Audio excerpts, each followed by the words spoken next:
Hello guys, today I'm going to be doing a Dreadlord kit review. This is mainly because a lot of people have been asking me recently things such as how do you use Dreadlord, why do you use Dreadlord, is Dreadlord good in deathmatch, etc, etc. So I decided to make a guide for Dreadlord, as it will probably be helpful for a lot of people. Right, so first off, one of the most important things you need to know, Dreadlord is a hero class and it costs 10k to upgrade, to unlock, and it's also double the amount of coins as any normal class to upgrade. That's important to know, as it'll cost double anything which you're going to upgrade, which is here, such as Squid, Enderman, Zombie, or Skelly. So the first ability is Shadow Burst. This starts at doing 3 damage per head, which is 1.5 hearts, and goes up to doing 4.5 hearts per head, which is 9 HP. Now, it says it fires 3 wither heads at once, dealing up to 9 damage per head, but that's very misleading. It means if you get hit by 2 heads, it'll only do 9 damage, as you can only take damage from 1 head. Now, this is probably one of the most OP abilities in Mega Wars, because the amount of damage it does is kind of insane if you shoot at a group, as the Witherheads are in a group radius.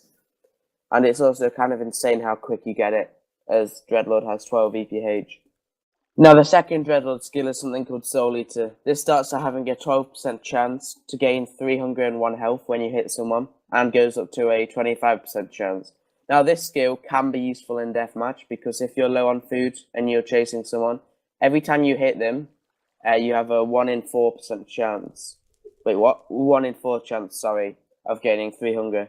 But the health is really useless. Gaining half a heart for hitting people isn't really noticeable, and that I've prestige Dreadlord, I've never noticed the health on this skill. So if you're gonna partially upgrade Dreadlord, I wouldn't suggest upgrading this skill, as it's not that good. Now the third skill is probably the most useful. It's something called Soul Siphon, which starts at gaining regen 1 for 2 seconds and strength 1 for 1 second every time you get a kill. And that goes up to getting regen 1 for 6 seconds and strength 1 for 5 seconds. If you want to chain kills, then I suggest you play Dreadlord and upgrade this skill to max, because this is just insane. Every time you get a kill, if it's unarmored, you gain strength 1 for 5 seconds, which tears through people. I would definitely suggest getting this skill high, because you can get 30, 40 kills easily in a normal game. So now we're onto the kit. This starts with getting an iron sword and a potion of healing, as well as 2 stake. Now, as you can see, I'll just scroll along quick.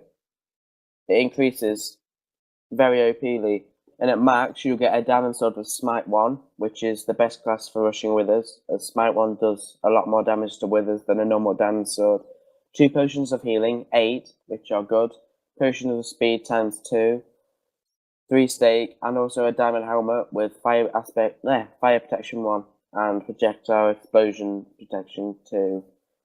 Yeah, this is a good class. It's not extremely tanky, but it does so much damage, and it's also got a bit of armor, as well as a lot of potions. So it's a good class to upgrade to max. Now the final skill is called Dark Matter. You have 25% chance when you mine iron ore for them to drop as iron ingots. This can be upgraded all the way to 100%. Now, if you're in a GVG and you want to play Dreadlord or something like that, I suggest you upgrade this, because it's really useful in GVGs. And also, you won't have to use furnaces or anything. So it'll make mining a lot quicker. Now, I would say that you should buy ender chests with Dreadlord if you get Dreadlord, because you're going to be chaining kills, and when you're chaining kills, you're probably going to die a few times. If you've only got 1 set, then you can't rush or chain kills or anything like that. But with the gathering talent, you can easily get enough iron ore to make 7 or 8 sets, which you can put in your ender chest, and then just continue rushing and killing people. Now onto Prestige. I would suggest prestiging this because I love the class, but everyone's got different opinions. If you're not amazed by this class, don't prestige it, because it's a lot of money. Now the last thing I want to talk about are strengths and weaknesses. So first onto the strengths. Dreadlord can be used above ground and below ground. It's great above ground, and it's also good below ground. It does tons of damage to groups. In a group fight, Dreadlord is OP. It's good at surviving in deathmatch. And that's basically all the strengths. Now, there's not that many weaknesses of Dreadlord, but a few things which annoy me quite a bit. if you go in a hole with a golem, a zombie, or a squid, then you're gonna die. There's no chance of you winning if the zombies on full, because they're the classes that specialize underground, and Dreadlord's okay underground, but it's not great. Now, another thing, Skellies are gonna tear you up. Dreadlord's not one of them classes where you can just run away, or you can run away, but it's not exactly mobile, and Skellies are gonna tear you up if you're not careful. But yeah, that's pretty much all I've got to say about this guide. If you want me to make other guides about other classes, if this helped you, please leave a like or subscribe. I'd really appreciate it. Peace.